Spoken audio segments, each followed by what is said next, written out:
Est-ce que tu as déjà vu ce mutant, David Goggins? Très populaire outre-Atlantique et sur les réseaux, il s'est au fur et à mesure de sa vie éprouvante forgé une discipline de fer et a toujours recherché à repousser ses limites physiques mais surtout mentales. Quel rapport avec nous, tu vas me dire?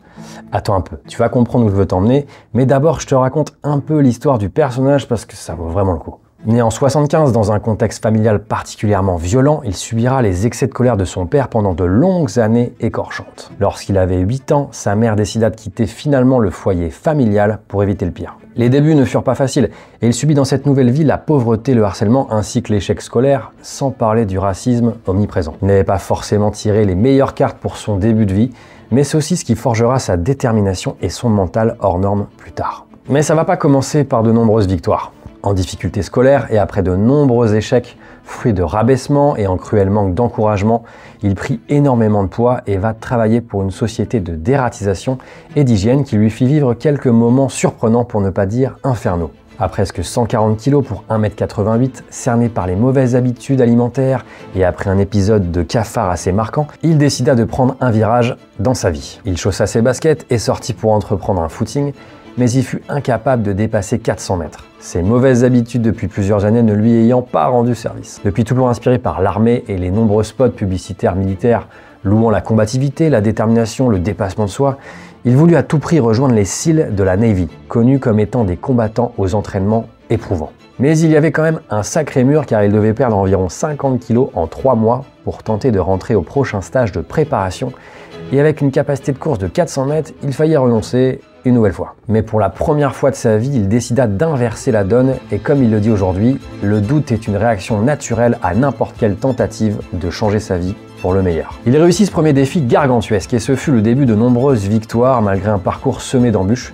Ultramarathon, avec des fractures tibiales, Ultraman, ça veut dire 2 Ironman, avec un vélo trop grand pour lui, main ouverte lorsqu'il tentait de battre le record du monde du nombre de tractions, 4030 au passage. Il dut à de nombreuses reprises recommencer, retenter, ne rien lâcher, se dépasser. Avec une discipline spartiate, pour lui une journée normale c'est réveil à 5 heures, entraînement, muscu, cardio de 3 heures, travail jusqu'au déjeuner, course, travail et sport ensuite. Ah oui, et il s'est rendu compte à 35 ans qu'il avait une communication entre les oreillettes de son cœur et qu'en gros, il aurait pu faire encore plus. Pourquoi je vous raconte cette histoire? Parce qu'il y a un moment de son livre particulièrement intéressant où il aborde un sujet qu'on traite quand même pas mal. Après de nombreuses victoires et des défis toujours plus fous, il entreprit comme à son habitude une course de 200 km.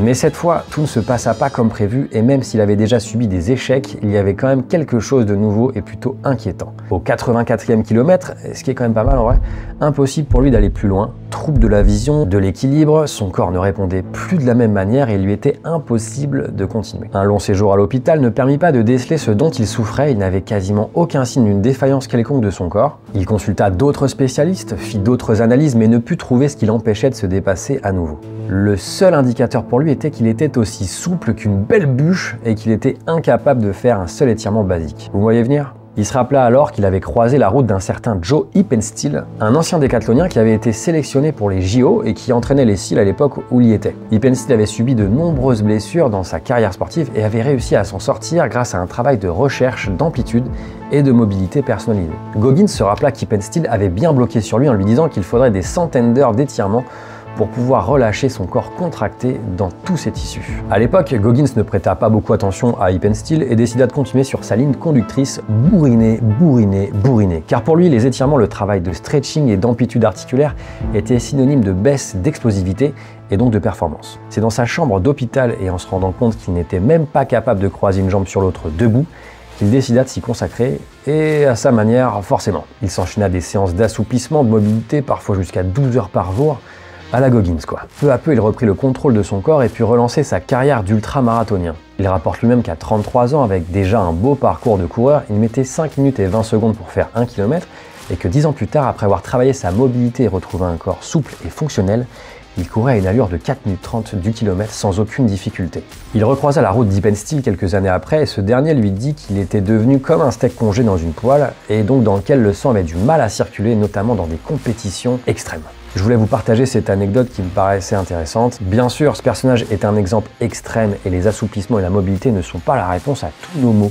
Mais parfois, même avec la plus grande détermination du monde, faut pas oublier de conserver son plein potentiel de mouvement avec lequel on est venu au monde et qu'on a modifié au fur et à mesure de notre vie avec notre quotidien, nos contraintes et j'en passe. Merci de m'avoir écouté jusque-là. Si ça vous a plu, n'hésitez pas à nous communiquer, ça récompense notre travail et ça nous motivera peut-être à refaire ce format. N'oubliez pas d'être acteur de votre santé pour vous sentir de mieux en mieux chaque jour. À la prochaine. Ciao.